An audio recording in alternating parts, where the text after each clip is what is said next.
إن الحمد لله وحده، والصلاة والسلام على من لا نبي بعده. أما بعد فأعوذ بالله من الشيطان الرجيم. بسم الله الرحمن الرحيم. اليوم أكملت لكم دينكم وأتممت عليكم نعمتي ورضيت لكم الإسلام دينا. وقال تعالى: إنا نحن نزلنا الذكر وإنا له لحافظون. وقال تعالى: يرفع الله الذين آمنوا منكم والذين أوتوا العلم درجات. وقال تعالى: ولا تهنوا ولا تحزنوا وأنتم الأعلون إن كنتم مؤمنين. صدق الله العظيم. وقال رسول الله صلى الله عليه وسلم: إنما بعثت معلما. وقال عليه الصلاة والسلام: عليكم بسنتي وسنة الخلفاء الراشدين المهديين. وقال عليه الصلاة والسلام: أصحابي كالنجوم بأيهم اقتديتم اهتديتم. وقال عليه الصلاة والسلام: إن العلماء ورثة الأنبياء. وقال عليه الصلاة والسلام: علماء أمتي كأنبياء بني إسرائيل، أو كما قال عليه الصلاة والسلام. محترم صدر اجلاس، मुअज़्ज़ज़ हज़रात उलमाए किराम, আজিজ তোলাবা, সমবেত ও বেরাদারান ইসলাম, দেশের শীর্ষস্থানীয় উলামায়ে কেরাম, আপনাদের সামনে বর্তমান সময়ের সময়োপযোগী ভবিষ্যৎ জিন্দেগির করণীয় সম্পর্কে কোরআন এবং হাদিসের আলোকে বিস্তারিত আলোচনা করেছেন। আমার পরেও আপনারা আলোচনা শুনবেন। কয়েকটি কথা আপনাদের সামনে বলার উদ্দেশ্যে আমি আপনাদের এখানে দাঁড়িয়েছি। কিছু দিক নির্দেশনামূলক আলোচনা করব বলে ইচ্ছা পোষণ করেছি। এক নম্বর হলো আমাদের পরিচয়, আমরা কারা। গোটা বাংলাদেশ নয়, গোটা পৃথিবী চ্যালেঞ্জ করে বলতে চায়, পৃথিবীর জমিনে একটাই শিক্ষা প্রতিষ্ঠান, যেই প্রতিষ্ঠান মানুষ গড়ার কারিগর, যেই প্রতিষ্ঠান রাত্র দিন 24 ঘন্টা শিক্ষক ছাত্রদের পেছনে মেহনত করে, সেই প্রতিষ্ঠানের নাম হলো কওমি মাদ্রাসা। কওমি মাদ্রাসা রাত্রের বেলাও ছুটি নাই, দিনেও ছুটি নাই। 24 ঘন্টা একজন মানুষকে পরিপূর্ণ মানুষ হিসাবে গড়ার জন্য, একজন মানুষকে আল্লাহর সঙ্গে মিলিয়ে দেওয়ার জন্য, তার পেছনে যেই ধরনের খাটাখাটনি করা প্রয়োজন, একমাত্র কওমি মাদ্রাসা রাত্র দিন 24 ঘন্টা সার্ভিস দেয়। যত শিক্ষা প্রতিষ্ঠান, কেজি বলেন, কিন্ডারগার্টেন বলেন, প্রাইমারি বলেন, হাই স্কুল বলেন, কলেজ বলেন, সমস্ত শিক্ষা প্রতিষ্ঠান হলো পার্ট টাইম। কোনো ছাত্র তরবিয়তের ব্যাপারে কোনো প্রকার কোনো খেয়াল নাই।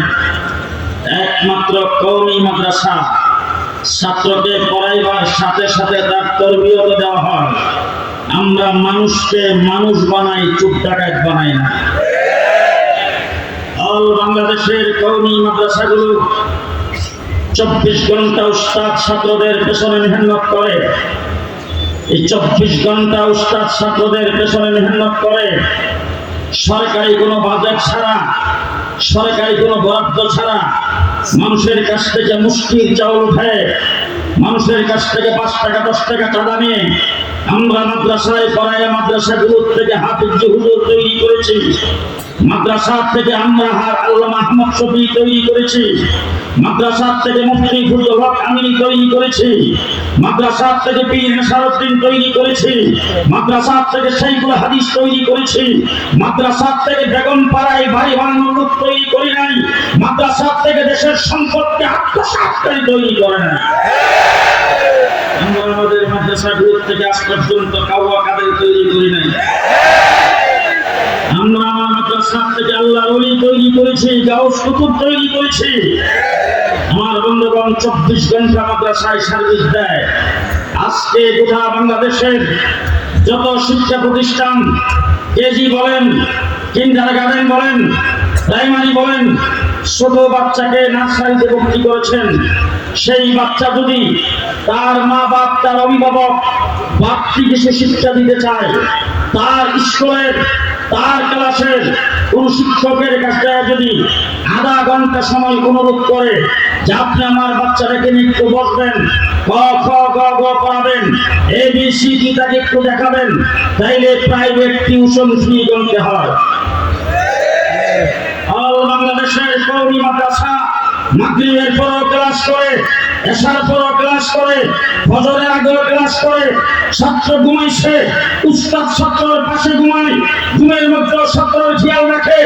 আজ পর্যন্ত কেউ দেখাইতে পারবে না কওমি মাদ্রাসা কোন শিক্ষক 1 টাকা প্রাইভেট টিউশন ফি গ্রহণ করেছেন। 2 নম্বর কথা বলতে চাই, কওমি মাদ্রাসার হুজুররা কত বছর বয়সে রিটায়ার করে? বলেন কিছু, আপনারা বলেন কিছু, আমি বলবো। কওমি মাদ্রাসায় যারা পড়ায় তারা কত বছর বয়সে রিটায়ার করে? জি, হযরত কাসিম নানুতুল্লাহ রাহমাতুল্লাহি আলাইহি কত বছর বয়সে রিটায়ার করেছেন? মাহমুদ হাসান দেওবন্দি কত বছর বয়সে রিটায়ার করেছেন? শাইখুল হাদিস আল্লামা আজিজুল হক কত বছর বয়সে রিটায়ার করেছেন? শামসুল ফরিদপুরি কত বছর বয়সে রিটায়ার করেছেন? সারা জীবন মাদ্রাসায় লেখাপড়া করে, লেখাপড়া থেকে ফারিগ হওয়ার পরে মাদ্রাসায় খেদমত শুরু করে দিয়েছেন। আজীবন মৃত্যু পর্যন্ত মাদ্রাসার ডিউটি পালন করেছেন, একদিনের জন্য রিটায়ার করে নাই।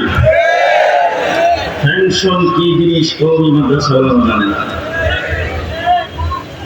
4 নম্বর, আমার বাংলাদেশের বড় বড় লিডার, মন্ত্রী, মিনিস্টার, ব্যারিস্টার, ডাক্তার, ইঞ্জিনিয়ার, সচিব, মানুষ যখন ইন্তেকাল করে তখন আমরা রেডিও টিভিতে ঘোষণা শুনি এবং মন্ত্রী ইন্তেকাল করেছেন, তার লাশ সংসদ প্লাজায় রাখা হয়েছে, নেতা কর্মীদের জন্য উন্মুক্ত।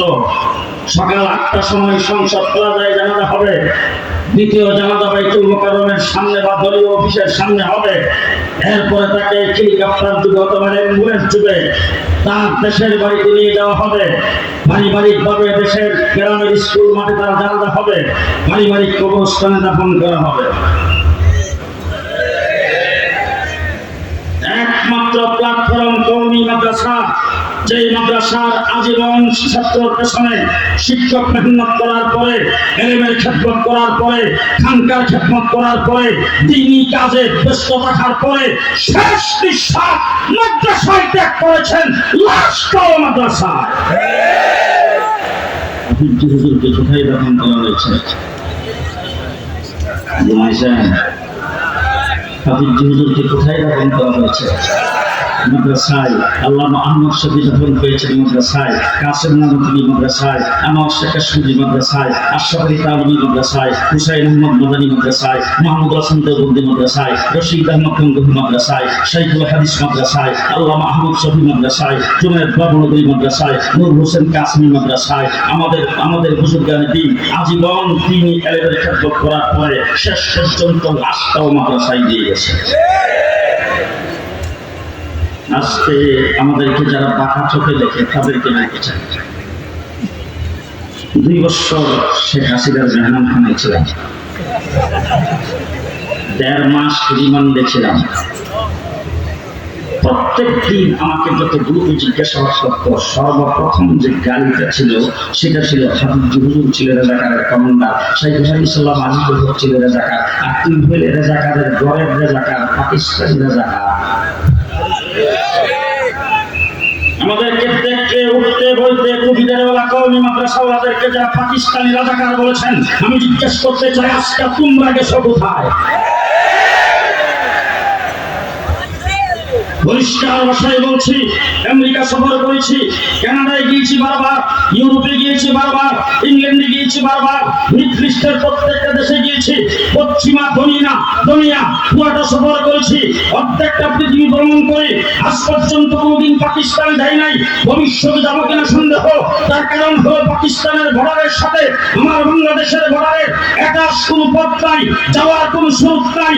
আমরা পাকিস্তানি রাজাকার যারা বলছো, পরিষ্কার ভাষায় জেনে রাখো, আমরা পাকিস্তানি রাজাকার নয়। তোমরা আজকে পেছনের দরজা দিয়ে বের হয়ে ভারতের কোলে যায় বসেছ, তোমরা সবাই ভারতীয় রাজাকার।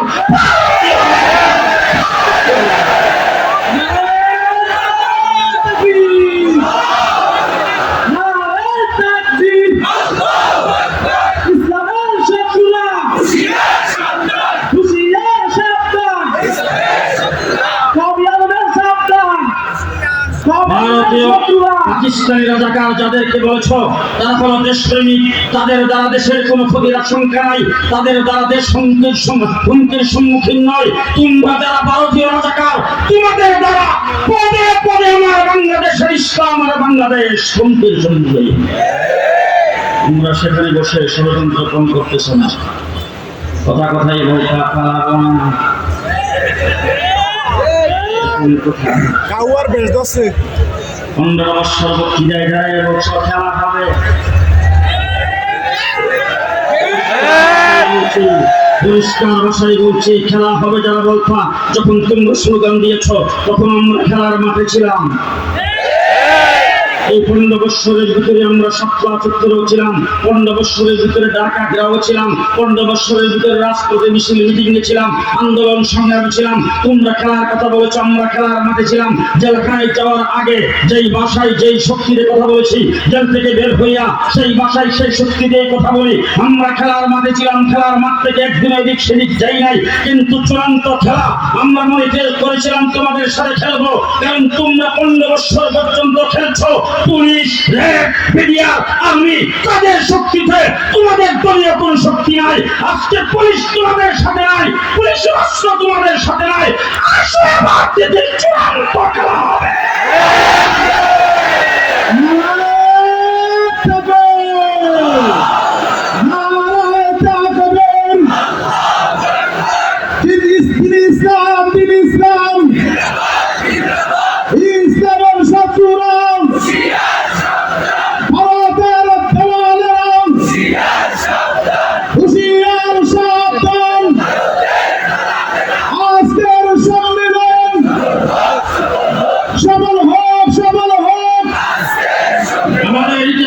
তোমরা বলে দিয়েছ, জাতিকে আমাদের ইতিহাস স্মরণ করতে তোমরা দেও নাই, ইতিহাসকে তোমরা বিকৃত করেছ। জেনে রাখো, ভারত যখন বড় শক্তি ইংরেজ ক্ষমতা যখন দখল করে নিয়েছিল, এই দেশে রাজনৈতিক দলের অভাব ছিল না, লিডারের অভাব ছিল না, নেতার অভাব ছিল না। কোন নেতা, কোন লিডার, কোন রাজনৈতিক দলের সভাপতি সেক্রেটারি ইংরেজের বিরুদ্ধে একটা টু শব্দ করার সাহস পায় নাই। ইংরেজের বিরুদ্ধে যদি সর্বপ্রথম বুক টান করে দেয়, ইংরেজের বিরুদ্ধে মুক্তিযুদ্ধের ঘোষণা যদি দিয়ে থাকে, একজন মৌলবী দিয়েছেন, তার নাম শাহ আব্দুল আজিজ মুহাদ্দিস দেহলভী রাহমাতুল্লাহ। আব্দুল আজিজ মুহাদ্দিস দেহলভী রাহমাতুল্লাহ আলাইহি সভা আমরা তার উত্তরসূরি দিল্লির জামে মসজিদের মিম্বরে দাঁড়ায় শাহ আব্দুল আজিজ মুহাদ্দিস দেহলভী বলছেন, ও ভারতবর্ষের মুসলমানেরা, তোমরা দারুল হরবের কবলিত হয়ে গেছো, তোমরা তোমাদের রাষ্ট্র দারুল হরব হয়ে গেছে, শত্রু কবলিত দেশ। এই দেশকে স্বাধীন করার জন্য তোমাদের প্রত্যেকটা মুসলমানের জন্য মুক্তিযুদ্ধ করা ফরজ। আব্দুল আজিজ মুহতাসিব দেহলভী রাহমাতুল্লাহ আলাইহি এই ফতোয়ার পরে ইংরেজ থেকে এই দেশকে স্বাধীন করার জন্য রক্ত আমরা দিয়েছি। 3.5 লক্ষ আলেমকে ফাঁসির কাস্টে ঝুলাইয়া আগুনে পোড়াইয়া পানিতে ডুবাইয়া মারা হয়েছে। 3.5 লক্ষ কোরআনের কপি আগুন দিয়ে জ্বালানো হয়েছে। মাদ্রাসাগুলিকে ভেঙে চুরমার করে দিয়েছেন। কিন্তু একদিনের জন্য উলামায়ে কেরাম ঘরে বসে থাকে নাই, পরে 300 বছর লড়াই করে ইংরেজ থেকে এই দেশকে মুক্ত আমরা করেছি। পরিষ্কার ভাষায় বলতে চাই, আমার জাফর আহমদ উসমানী, আমার শিবলি আহমদ উসমানী পাকিস্তানের পতাকা যদি উত্তোলন না করত, মাহমুদ হোসেন দেওবন্দি রেশমি আন্দোলন যদি না করত, হুসাইন আহমদ বানানি করাচিতে 144 দ্বারা বন্ধ করে যদি বক্তব্য না রাখতেন, দেশ স্বাধীন হতো না, ফলশ্রুতিতে বাংলাদেশ হতো না। আমার কৌমি মাদ্রাসার ছাত্র হয়ে ইতিহাস ভালো করে মনে রাখতে হবে, আমরা কারা। দেশ জাতি তত্ত্বের ভিত্তিতে দেশ স্বাধীন হয়েছে, একটা হিন্দুস্তান আর একটা পাকিস্তান। এবার আমি আপনাদের কাছ থেকে জানতে চাই, আমরা পূর্ব পাকিস্তান ছিলাম, পাকিস্তানের অংশ, আমরা পাকিস্তানের অংশ কি জন্য হলাম বলেন? আমরা হিন্দুস্তান না হয়ে পাকিস্তানের অংশ হলাম কেন? আমার পার্শ্ববর্তী জায়গা ত্রিপুরা তা হিন্দুস্তানের অংশ হলো, আমার পার্শ্ববর্তী আসাম হিন্দুস্তানের অংশ হলো, কিন্তু আমরা কেন পাকিস্তানের অংশ হলাম?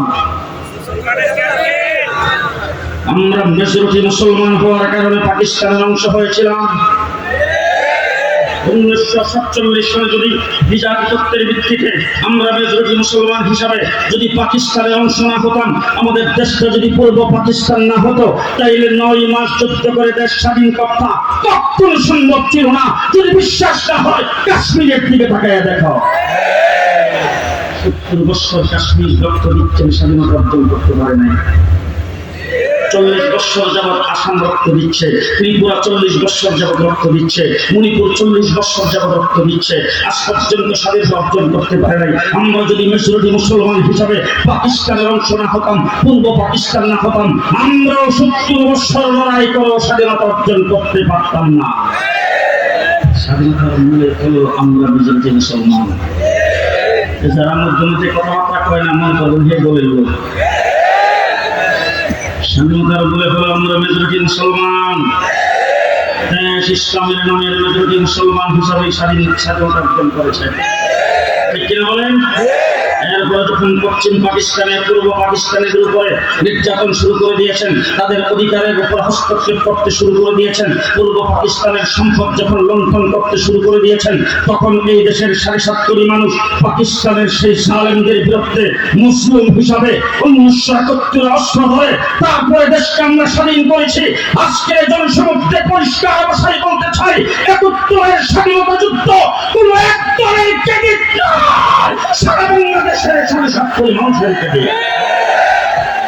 একক কোন নেতার ক্রেডিট নয়, 7.5 কোটি বাঙালি মুক্তিযুদ্ধদের ক্রেডিট। আমরা 71 স্বাধীনতা অর্জন করেছি, এরপর থেকে দেশ গড়ার কাজে কি আমরা নাই? বলেন আমরা নাই? গত ব্রিটিশ সরকার যখন ক্ষমতায় এসেছে, 15টা বছর পর্যন্ত দিনের বুট রাত্রি করে বুটবিহীন সরকার কায়েম করে জগদ্দল পাথরের মতো সুলুমান নির্যাতন করে মানুষকে চিহ্নি করে গোটা দেশটাকে কারাগারে পরিণত করে। তারা যখন ক্ষমতায় বসেছিল, আমরা 15 বছর লড়াই করেছি। আজকে বিএনপি বলবেন আপনারা নির্যাতিত হয়েছেন, জামাত বলবেন আপনারা নির্যাতিত হয়েছেন। আপনাদের নির্যাতনকে শ্রদ্ধা জানায় আপনাদের দুঃখে দুঃখী হয়ে বলতে চাই, আপনারা নির্যাতিত হয়েছেন। হাজার হাজার নেতা কর্মীদের বিরুদ্ধে মামলা হয়েছে, আপনাদেরকে গুম করা হয়েছে, হত্যা করা হয়েছে, আপনাদেরকে আক্রমণ করা হয়েছে, হাজার হাজার নেতা কর্মীকে জেলের ভিতরে ঢুকানো হয়েছে। আপনাদের 15 বছরের সমস্ত নির্যাতন একত্রিত করে দেখেন, আমার সপ্তাহ চত্বরে এক রাত্রির সমান হবে না।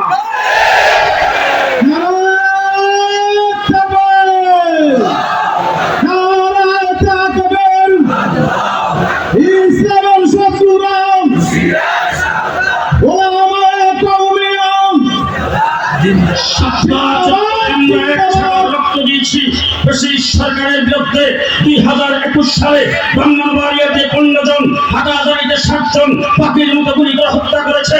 হাজার হাজার 21,000 নেতা কর্মী আবেন দিনদার মানুষকে বৎসরের পর বৎসর বিনা বিচারে কারাগারে বন্দী করে রেখেছেন। জেল থেকে বের হয়েছি, তারপরে নির্যাতন কম নয়, নির্যাতন আমাদের উপর দিয়ে চলছে। যখন 2024 সালে ছাত্ররা যখন ময়দানে নেমেছেন, আল্লাহ রাব্বুল আলামিন সিদ্ধান্ত গ্রহণ করেছেন ফেরাউনকে মুসা আলাইহিস সালামের লাঠির দ্বারা ধরি নাই, দড়ি তুলসী পানির দ্বারা, নমরুদকে হযরত ইব্রাহিম আলাইহিস সালামের দ্বারা ধরি নাই, দর্শি ল্যাংড়া মশার দ্বারা, আব্রাহা বাদশাকে আমি কোনো মানুষের দ্বারা, আব্দুল মুত্তালিবের বাহিনীর দ্বারা ধরি নাই, দর্শি আবাবিল পাখির দ্বারা। জামাত, হেফাজত ইসলাম, বিএনপি, তারা চুপচাপ, আমি ছাত্রদের দ্বারা ধরবো। স্কুল কলেজ ইউনিভার্সিটির ছাত্ররা যখন মাঠে নামছেন, আমি এবার আপনাদের জিজ্ঞেস করতে চাই, আমাদের কি কোটার প্রয়োজন? আমরা চাকরির জন্য কোথাও দরখাস্ত করি? আমাদের কোটার কোন প্রয়োজন? কোটা আমাদের দরকার? আমাদের কোটার দরকার নাই। আমরা চাকরির জন্য লড়াই করা, চাকরির জন্য কোথাও দরখাস্ত করি না, আমরা চাকরি দিতে চাই না। আমাদের মাদ্রাসার মসনদ, আমাদের খানকার মসনদ, আমাদের মসজিদের হুজরা বঙ্গভবনের চাইতে আমাদের কাছে বেশি আরামদায়ক। তার কারণ হলো এলাকার ভিত্তি কোনো মানুষের যদি নতুন গাছের খাওয়াটা পাকে, আমাদেরই কিন্তু খাওয়া।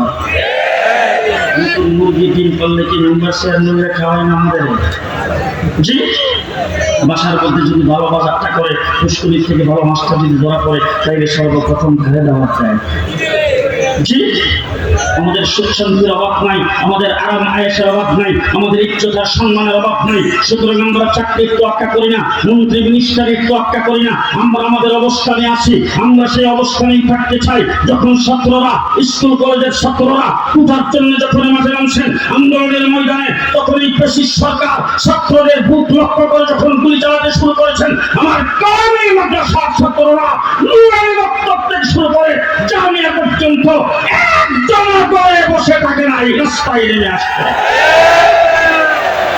2024 সরকার প্রতিরোধ আন্দোলনে আমরা মাঠে দেখে আমাদের 84 জন শাহাদত বরণ করেছে। আমরা যদি পিছিয়ে আসি, তাহলে আমাদের ছাগলের 3 বাচ্চার মধ্যে মনে করেন কি হিসাবে?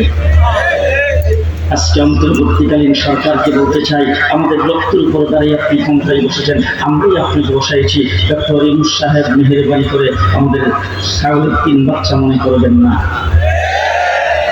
দেশ যখন গঠন করার পর আসছে, রোহিঙ্গারা যখন বাংলাদেশে আসতে শুরু করেছেন, আমার দেশের প্রধানমন্ত্রী জাতির উদ্দেশ্যে বক্তৃতা দিয়ে বলেছেন, একজনকে ঢুকতে দেওয়া যাবে না, 2জনকে ঢুকতে দেওয়া যাবে না, রাস্তা ব্লক করো, ভাড়া ব্লক করো, একজনকে ঢুকতে দেওয়া যাবে না। যখন পুশব্যাক করতে শুরু করে দিয়েছেন, আমরা বাইতুল মুকাররমের সামনে দাঁড়িয়ে বলছি, আগামী 12 ঘন্টার ভিতরে যারা রোহিঙ্গারা আসতে চায়, বার্মা থেকে, আরাকান থেকে যারা আসতে চায়, ভাড়া ওপেন করে দেওয়া হোক, তাদেরকে আসতে দেওয়া হোক। মাননীয় প্রধানমন্ত্রী, যদি আপনি ক্ষমতা না থাকে, তাদের ভরণ পোষণে আমরা তাদের ভরণ পোষণের দায়িত্ব গ্রহণ করব।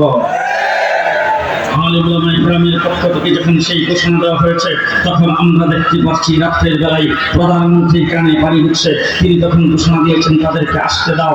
পরিষ্কার ভাষায় বলছি, তারা যখন বাংলাদেশে আসছেন, আসার পরে তাদের মাথা গুজাইবার জায়গা ছিল না, তাদের পেটে, তাদের মুখে একটু আহার গুজাইবার জায়গা ছিল না, তাদেরকে 5 টাকা দেওয়ার কেউ ছিল না। কারণ আপনার যারা সরকার ছিলেন, যারা বেসরকারি সংস্থাগুলি আছেন, আপনারা তাকায় আছেন জাতিসংঘের দিকে, আপনারা তাকায় আছেন বিদেশি সাহায্যের দিকে। সাহায্য আসবে, 4 ভাগের 3 ভাগ লুটপাট করবেন, আর 1 ভাগ হয়তো তাদের পেছনে খরচ করবেন। সেই লুটপাটের আশায় আপনারা ছিলেন। কিন্তু আমার বাংলাদেশের তৃণমূল পর্যায়ের কওমি মাদ্রাসার ছাত্র শিক্ষকেরা পরের দিন থেকে চাপিয়ে পড়েছেন।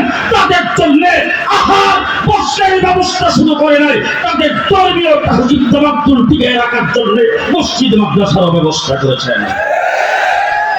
রোহিঙ্গাদের খেদমত সর্বপ্রথম করেছি আমরা। আসেন এবার 2024 শেষ কথা বলতে চাই।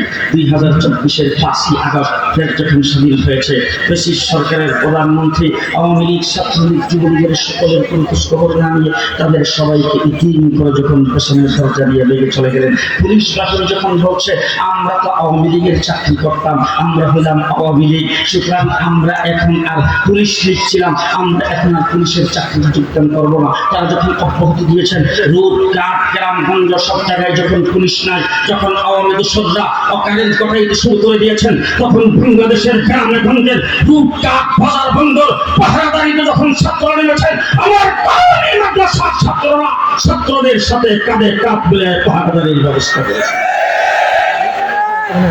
বাংলাদেশের রাজপথগুলি যখন যানজটে পরিণত হয়েছে, ট্রাফিক যখন কোথাও ছিল না, স্কুল কলেজের ছাত্রদের পাশাপাশি আমার কওমি মাদ্রাসার ছাত্ররা পাহারাদারির ব্যবস্থা করেছেন। শুধু তাই না, ব্রিটিশ সরকারের প্রধানমন্ত্রী যায় বসছেন মোদির কোলে। কোথায় কোথায় সেখানে বসে সর্বপ্রথম তার কাছে যে কাঠটা ছিল, সেই কাঠটা ছিল সংখ্যালঘুদের উপর নির্যাতন হচ্ছে, সংখ্যালঘুদের উপর নির্যাতনের দোয়া করে গোলা পানিতে মাছ শিকার করবে, সংখ্যালঘুদেরকে রাস্তায় নামাই দিয়েছেন, মিছিল মিটিং শুরু করে দিয়েছেন, তাদের উপর নির্যাতন হচ্ছে। যেদিন আমরা এই কথা শুনতে পারলাম, ওই দিন থেকে গোটা বাংলাদেশ হেফাজত ইসলাম ঘোষণা দিয়েছে, কওমি মাদ্রাসা ছাত্র শিক্ষক মসজিদের ইমাম যারা যেখানে আছেন, হিন্দুদের বাড়িঘর তাদের স্থাপনা তাদের মন্দির পাহারা দিতে হবে। আমরা তাদেরকে পাহারাদারি করে তাদের শান্তি আর নিরাপত্তার ব্যবস্থা করেছি। শুধু তাই না, ভারত থেকে যখন ষড়যন্ত্র করে বাঁধগুলি খুলে দিয়ে যখন আমার চট্টগ্রাম, নোয়াখালী, ফেনী, কুমিল্লাতে যখন বন্যার পানি ছেড়ে দিয়ে যখন সেখানকার মানুষকে পানিতে ডুবে মারার পরিকল্পনা যখন শেখ হাসিনার মোদি বিলে করেছে, তখন তাদের পাশে সর্বপ্রথম যারা দাঁড়িয়েছেন তারা হলো কওমি মাদ্রাসার উলামায়ে কেরাম। আজকে ষড়যন্ত্র করে ভারত থেকে ষড়যন্ত্রমূলক আমার দেশে বিচারপতিদেরকে দিয়ে কু করতে চেয়েছে, আমরা সেইগুলিকে নস্যাৎ করে দিয়েছি। আজকে সচিবালয় ঘেরাও করে আনসার বাহিনীকে দিয়া কু করতে চেয়েছে, আমরা সেইগুলিকে নস্যাৎ করে দিয়েছি। বাংলাদেশে বিভিন্ন সময় বিভিন্ন অজুহাত কোথায়, তারপরে যখন বাংলাদেশে যখন তারা ইন করতে চায়, যখন দেশে গোলা পানিতে মাছ শিকার করতে চায়, গত 10 তারিখে ঘোষণা করেছিল রাজপথ তারা দখল করবে, বাড়ি সালাম দিয়ে তাদের কাউকে কোথাও পাওয়া যায় নাই, রাজপথ আমরা দখল করে নিয়েছি। রাত্র দিন সকাল সন্ধ্যা আন্দোলন সংগ্রামে সবসময় আমরা আছি। বর্তমান অন্তর্বর্তীকালীন সরকার ক্ষমতায়, তাকে 3 মাস সহযোগিতা করে আসছি, সামনে যতদিন থাকবে আমরা সহযোগিতা করব। তবে একটি কথা বলতে চাই, যে এই সরকার আল্লাহর উপর পূর্ণ আস্থা ও বিশ্বাস সংবিধান থেকে মুছে ফেলেছিল, অন্তর্বর্তীকালীন সরকার কমিশন গঠন করেছেন সংবিধান প্রণয়নের জন্য। সেই সংবিধানে সর্বপ্রথম আল্লাহর উপর পূর্ণ আস্থা ও বিশ্বাস স্থাপন করতে হবে। রাজি থাকলে হাত তুলে দেখান। বলতে চাই, সাংবিধানিকভাবে ইসলামের সাথে সাংঘর্ষিক এমন কোন কিছু সংবিধানের কোন অক্ষরে থাকতে পারবে না। আপনারা কি রাজি আছেন? রাজি আছেন? 2 নম্বর সবচেয়ে বড় হাতিয়ার ছিল ব্রিটিশ সরকারের এই দেশকে ইসলামিক তাহজিব তামাদ্দুনকে মুছে ফেলা, যার ফলশ্রুতিতে স্কুল থেকে ধর্মীয় শিক্ষাকে বাতিল করে স্কুলে ধর্মীয় কোনো শিক্ষক রাখা হয় নাই, ধর্মীয় শিক্ষার পরীক্ষা পর্যন্ত বাতিল করে শরীফ থেকে শরীফার কাহিনী, রামায়ণের ইচ্ছা, মানুষমুখী ভারতের তৈরি এই ধরনের শিক্ষা কারিকুলাম, নাস্তিকতাবাদের শিক্ষা, সমকামিতাকে বৈধতা দেওয়া গভীর পায়তারা যারা করেছিল, আজকে তারা বিদায় হয়েছে। আমাদের রক্তের উপর দ্বারা আপনি ক্ষমতায় আসেন, শিক্ষা কমিশন গঠন করেছেন ডাক্তার ইউনূস সাহেব। আপনি বাংলাদেশের কোনো মৌলবীকে দেখলেন না, শুধু তাই না, আপনার সাথে যে একজন মৌলবী আছে তাকেও আপনি একটু জিজ্ঞাসা করলেন না। নাকি আমরা যখন প্রতিবাদ করেছি তখন আপনি শিক্ষা কমিশনকে গঠন করেছেন, আবার এখন শুনতেছি নতুন শিক্ষা কমিশন গঠন করতেছেন। পরিষ্কার ভাষায় বলতে চাই, শিক্ষা জাতির মেরুদণ্ড। 99% মুসলমানের দেশে ইসলামী শিক্ষার জন্য হেফাজত ইসলাম আল্লাহ মাহমুদ শরীফ গঠন করেছিলেন। মুফতি ফজলুল কামিনী রহমতুল্লাহ আলাইহি 4 এপ্রিল হরতাল পালন করতেছিলেন। স্কুল কলেজ ইউনিভার্সিটির ছাত্ররা আমাদের ভাই, তাদেরকে আমরা দিন শিক্ষা দিতে চাই। সুতরাং বাংলাদেশে শিক্ষা কমিশন গঠন করবেন। সেই শিক্ষা কমিশনে 1 নম্বর আমাদের দাবি হলো অন্তত কমপক্ষে বিজ্ঞ 2 জন আলেমকে শিক্ষা কমিশনে স্থান দিতে হবে। শিক্ষা সর্বস্তরে দ্বীনি শিক্ষা বাধ্যতামূলক করতে হবে। কে কে রাজি আছেন হাত তুলে দেখান।